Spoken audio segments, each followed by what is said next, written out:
جمعية النساء الديمقراطيات هي جمعية تونسية تكونت عام 1983 وتكونت في الفترة العامين اللي كانت فيهم الحريات فتحها بن علي بعد ما جاء، يعني هي فترة دوب ما جاء بن علي لتونس. كان فما معناتها مارج دو ليبرتي نتاع 2 ans اللي كان فيها يعني الفرصة انه تكونت برشا جمعيات، منها بخلاف الجمعية التونسية للنساء الديمقراطيات كان زاده كانت الفرصة للفرع التونسي لمنظمة العفو الدولية. هي جمعية نسوية، وكي يقولوا نسوية معناتها بالاساس تدافع على حقوق المرأة، ولكنها بيان سور تطالب بما اكثر، يعني كما توا ما احناش نطالبوا فقط بمجرد انه نحافظوا على مجله الاحوال الشخصيه، اما زيدا نطالبوا بانه نحسنوا منها، لانه نعتبروا اللي هي بيدها فيها العديد من النقائص. كانت ليها عندها كما نقولوا 3 فولي امبورطون. لو بروميير فولي اللي هو سي لو فولي دو لا ريشيرش.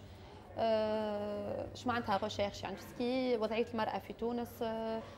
مثلا ما نعرفش انا نجم نعطيك ليكزامبل على الريشيرش، مثلا على لو بور دو فوال في تونس، علاش، شنو هما التداعيات نتاعو، علاش شفنا فهمت هذا كل يعني داخل في اللي هو لو فولي دو لا ريشيرش. لو دوزيام فولي سي لاكسيون سور تيران. لاكسيون سور تيران اش معناتها اون كونتاكت ديريكت مع النساء افيك لي فام. ويتمثل هذا اساسا في السنتر ديكوت اي سنتر دورينتاسيون جوريديك. عندنا السنتر هذا اللي هو سنتر ديكوت، يجيوه النساء اللي هما معنفات ولا نساء عندهم مشاكل، وعندنا بيان سور هما لي دو بيرمانون زميلاتي معناتها يتلاقوا بهم ويشوفوا شنو معناتها يوجهوهم، اما اذا كان حاجتهم حاجه يعني نفسيه اصغاء يعني ايكوت بسيكولوجيك، والا حاجتهم اورينتاسيون جوريديك، والا اكثر من ذلك انه زاد يمشيو معناتها ناخذوا برشا، يعني الجمعيه تتحمل العديد من القضايا قدام المحاكم للنساء هذوما اللي ما عندهاش الامكانيات، المحامي ولا مجرد انها هي مراه معنفه جت يعني قدمت القضيه نتاعها للجمعيه، فهمت؟ وذاك شنو نسميه انا اكسيون سور تيران، معناتها اللي هو نتعاملوا ديريكتومون مع نتعاملوا مع النساء. فما الفولي الثالث اللي هو لو فولي دو لا فورماسيون، وذاك اللي انا مختصه فيه في الجمعيه. هو يتمثل في كور كامل ديبوندون للجمعيه، هي لونيفرسيتي فيمينيست الهام مرزوقي. هذه لونيفرسيتي يجوها فيها نعملوا دي فورماسيون بور لي جون، فيها ان ستاج دو بسيكولوجي من الاول، بعد عندنا 6 موديول، بعد ان بروجي دو فان داني. عملوا البروجي كان بياس دو تياتر، داكور، وبيان سور فيه لي سيمينار ان باراليل. دونك هذوما سي لي 3 غران فولي نتاع لاسوسياسيون. مي بيان سور عندها لي زاكتيفيتي نتاعها اللي هما يكونوا كيما نقولوا لي للاكtualité. مثلا تو مع الثوره ما بيان سور ما تلهتش كان بهذوما، يعني كانت متابعه الثوره، متابعه من اول نهار سمعنا فيه البوازيزي، من قبل حتى اللي البوازيزي تحرق معناتها الجمعيه كانت ديما مسانده الحركات الاحتجاجيه، مسانده الحركات الشبابيه. دونك احنا كنا يعني فما ديما دي زاكتيفيتي اللي هما يكونوا تابعين لاكtualité في البلاد، فهمت؟ وشفناها حاضره بيان سور في قبل الثوره ومع الثوره، وتوا مازالت بعد الثوره معناتها حاضره. هذه عموما يعني على الجمعيه التونسيه للنساء الديمقراطيات.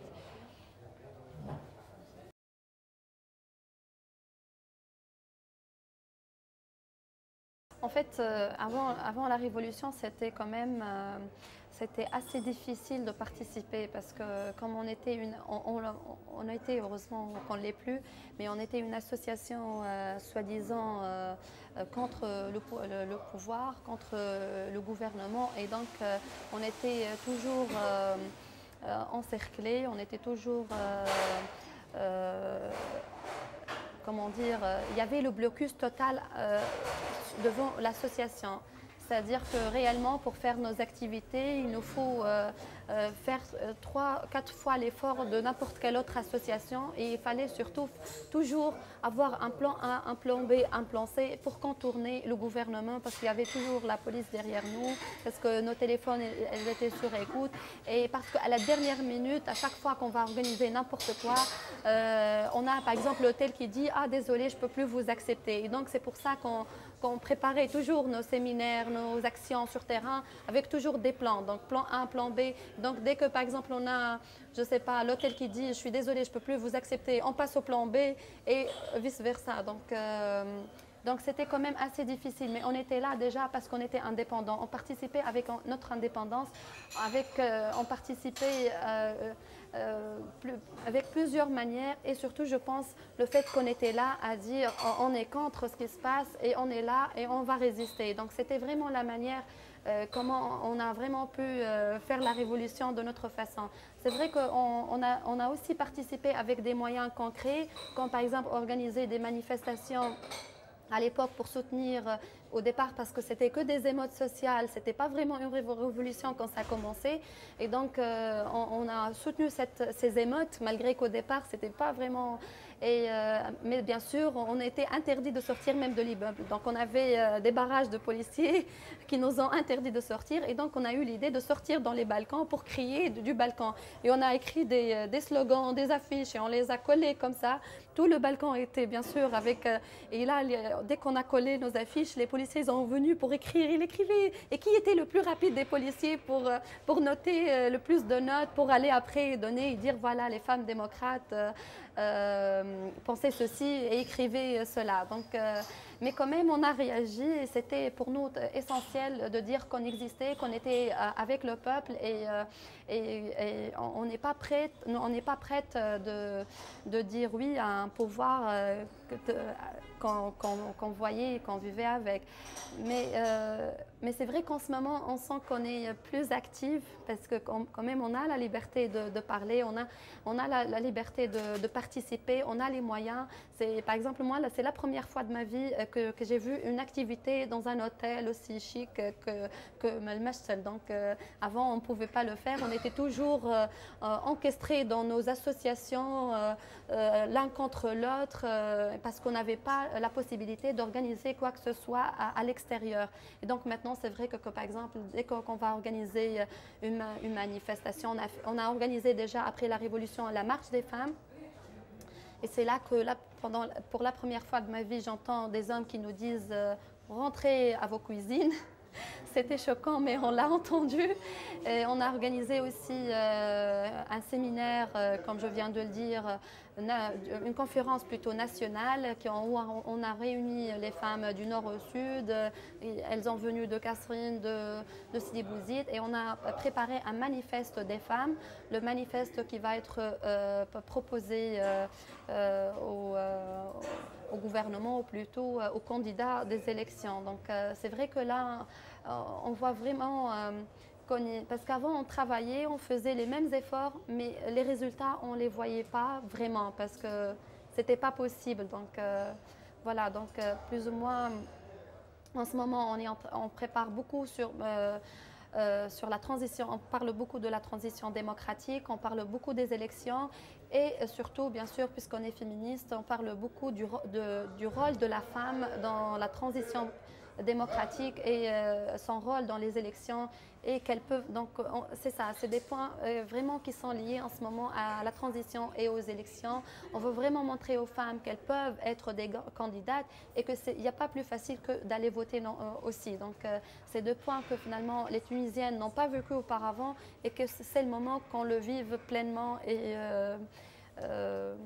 convenablement. Voilà.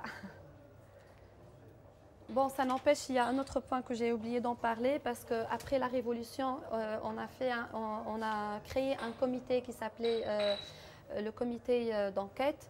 C'est un comité qui s'est déplacé vers les régions les plus défavorisées et sur les régions qui ont été les plus qui étaient démunies et les plus frappées pendant la Révolution. Et on a écrit à la fin un rapport qui a été publié et ensuite, et bien sûr, on a fait une conférence de presse afin que tout le monde puisse savoir quels sont les chiffres et ce qu'on a vraiment vu et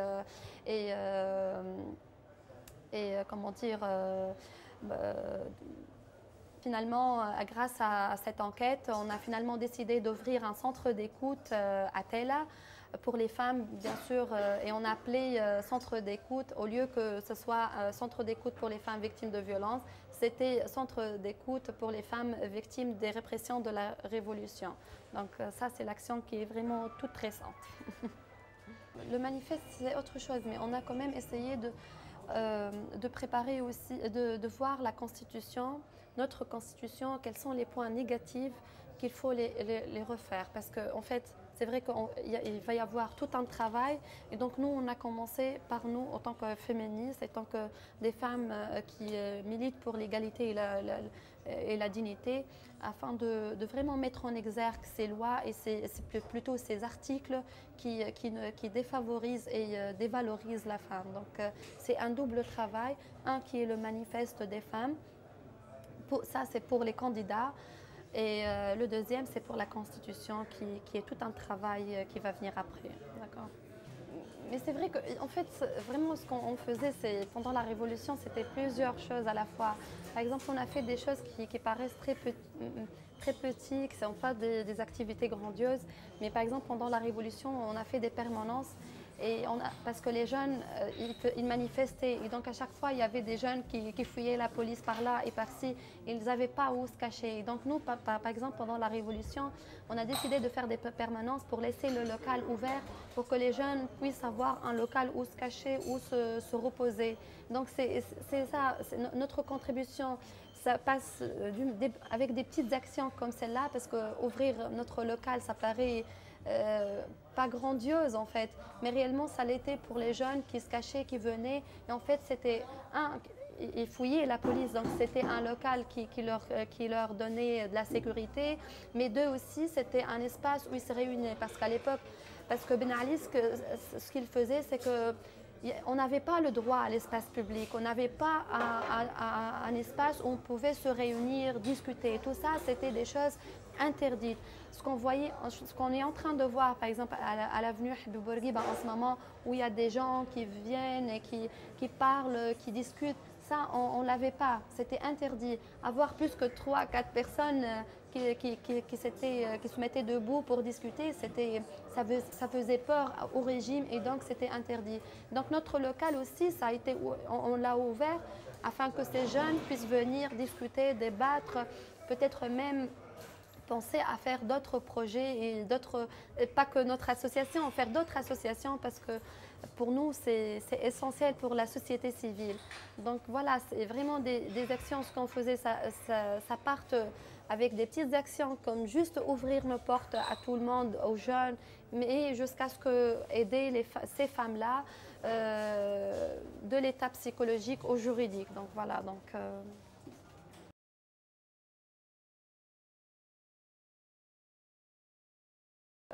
Notre association, déjà en Tunisie, il y a d'autres féministes avec qui on travaille. En premier lieu, c'est l'AFTUR, c'est une association pour les femmes tunisiennes féministes qui travaillent pour le développement et pour la recherche et le développement. Et donc ça, c'est vraiment au premier lieu, c'est notre premier partenaire. Mais il n'y a pas que cette association qui est pratiquement, on va dire, parce qu'en Tunisie, c'est vrai qu'il n'y a pas beaucoup de féministes non plus, il n'y a pas beaucoup de femmes structurées dans des associations. Mais aussi, il y a d'autres comme la Ligue qui est un de nos principaux partenaires, la Ligue des droits de l'homme. Il y a aussi Amnesty International qui est aussi un partenaire pour nous. Mais ça, c'est en Tunisie. Dans le monde arabe, on a 3 coalitions. La première coalition qui s'appelle Aïcha. Et ce nom, Aïcha, c'est un nom de jeune fille, mais ça signifie aussi vivre. Donc Aïcha, c'est un nom de... Voilà, donc vivre. Donc c'est une coalition pour les femmes arabes féministes. On a aussi une coalition contre toutes les discriminations envers les femmes. Donc il y a des coalitions qui sont au niveau, on ne va pas dire coalition, mais des partenariats en Tunisie. C'est avec des associations ou des féministes indépendants. Mais dans le monde arabe, il y a des coalitions avec d'autres associations. On a aussi, bien sûr, dans le monde arabe. Je voulais dire dans le monde. Donc, par exemple, avec les femmes musulmanes, dans le monde, il y a une coalition pour les droits sexuels et corporels. Ça, on a commencé à le travailler, ça fait 2 années à peu près. Donc voilà, c'est des partenariats autour du monde.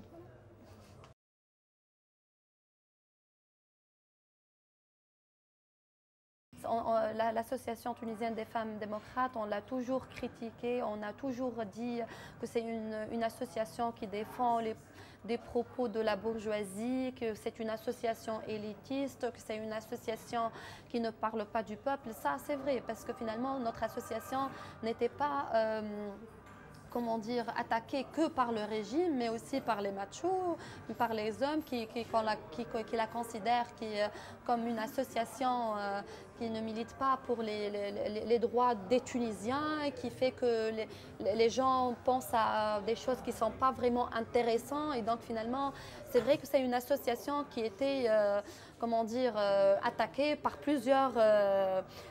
de plusieurs sens, quoi. Donc c'est le gouvernement qui la considère comme anti-gouvernement, des hommes qui la considèrent comme une association de n'importe quoi, qui c'est pas important parce que finalement la femme tunisienne c'est une femme qui a tous ses droits, une femme qui est épanouie. Et bien sûr, même pour les femmes, parce que c'est vrai que le féminisme, c'est une mentalité. Et donc, c'est vrai que notre association, on le sent encore, qu'on est encore attaqué. Parce que réellement, avoir un monde féministe, je pense que ce n'est pas encore ce que vraiment les Tunisiens veulent avoir, ce que vraiment on milite pour. Donc, pour eux, c'est des propos qui ne sont pas d'actualité. Il faut vraiment... Et ça, je pense, parce que réellement, le gouvernement, que ce soit de Bourguiba et de Ben Ali, ils ont beaucoup utilisé la question de la femme. Ils ont beaucoup travaillé sur cette question pour faire leur propagande et pour faire comment dire, passer leur message politique. Et donc, du coup, on a toujours l'impression que la femme tunisienne, elle a tous ses droits. Et maintenant, dès qu'on va parler de nos droits, ce qu'ils nous disent, c'est que voilà, vous avez tout, qu'est-ce que vous voulez encore? Mais réellement, on n'a pas tout. Réellement, quand on lit très bien, même le code du statut personnel, que finalement il est considéré dans le monde arabe comme un code, un chef code, je vais dire entre guillemets, c'est-à-dire un code qui est très bien, qui est progressiste par rapport à d'autres. Même ce code-là, il lui manque beaucoup de détails, il lui manque beaucoup de points qu'il faut les changer pour que vraiment la femme tunisienne soit une femme épanouie. Et parmi ces points, par exemple, je peux citer l'égalité successorale, c'est-à-dire l'égalité dans l'héritage. Je peux citer par exemple la tutelle des enfants, parce qu'en Tunisie, malgré que la femme elle est épanouie, elle sort, elle travaille, mais elle n'a pas la tutelle de ses enfants. C'est toujours le père qui est le chef de famille, c'est toujours le père qui décide pour les enfants. Et donc, il y a plusieurs points qu'il faut qu'on revisite et qu'on les change. Et donc, je pense que les gouvernements, ils ont tellement travaillé sur ces points qu'en ce moment, les Tunisiens, pour eux, bon, la question des femmes, on en a marre. Parlons d'autre chose que de cette question. Voilà.